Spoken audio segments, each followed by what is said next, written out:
I'm Gary Zadkovich, Senior Vice President, New South Wales Teachers Federation, reporting to members with an update on our negotiations for a new staffing agreement. Unfortunately, we find ourselves at a difficult stage. It's most perplexing that this Minister and this Director General have chosen conflict instead of cooperation on this matter. They are proposing now to proceed with their changes from the start of Term 2, and they're prepared to ignore 15 years of negotiations and 15 years of industrial relations practice involving staffing agreements on this matter, formal industrial agreements. When we consider the staffing agreement from 1993, we get an indication of the significance of such a process. This agreement represents a commitment by the Teachers Federation and the Department of School Education to a more collaborative process, and is made by the parties in the interests of achieving industrial stability, building a relationship of trust, enhancing teacher morale, and providing the expectation of a stable learning environment for the students in New South Wales public schools. That's the industrial agreement, the staffing agreement from 1993. In the current agreement, we have a similar endorsement of the advantages of a statewide staffing system.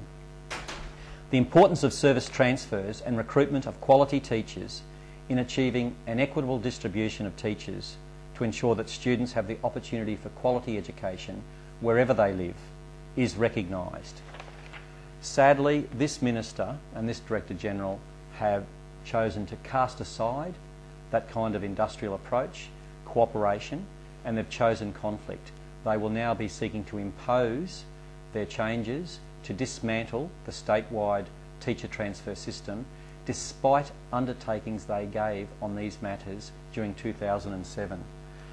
Minister Carmel Tebbutt wrote to the Federation in a letter of the 9th of February, and she said this: "The Government and the Department are committed to the terms of the agreement.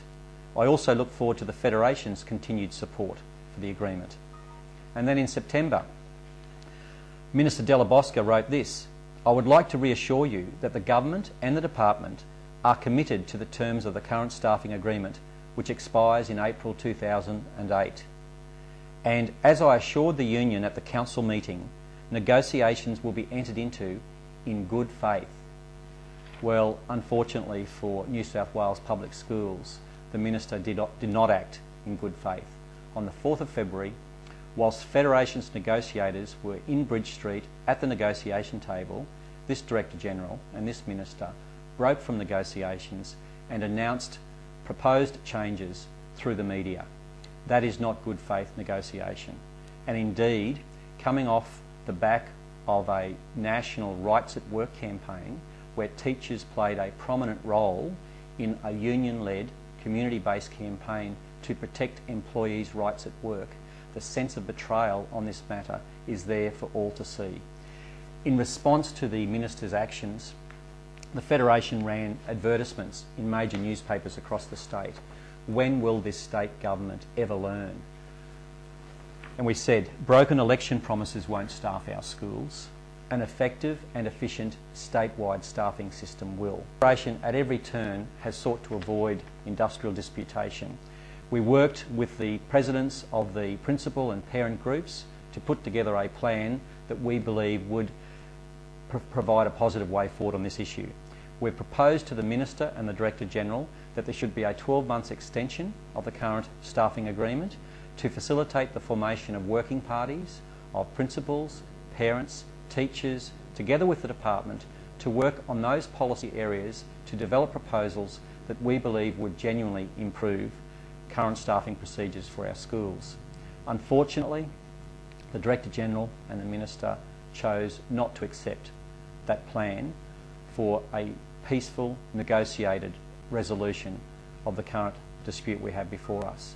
That was most disappointing. We remain prepared and committed to negotiation on this matter, but it's most unfortunate that across the state now we see very concerned teachers taking industrial action on this matter, stop work action. This is the media coverage already on this issue. We greatly regret that the Minister and Director General are now pitching us into conflict that will go for months, and all the time we've said there is a way through this dispute if you are prepared to accept it. Teachers Federation members now are directed to attend Stop Work Sky Channel meetings on Tuesday the 8th of April.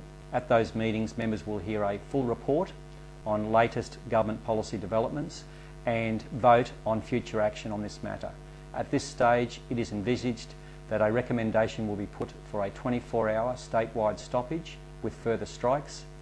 But as I repeat, the Federation remains committed to negotiation. We will be exploring every opportunity to avoid that kind of disruption in our schools. I urge members to support this campaign. The statewide staffing system is important for teachers' rights at work, and obviously it's crucial to ensure that every student in our public school system is taught by a qualified teacher wherever they may live. Thank you.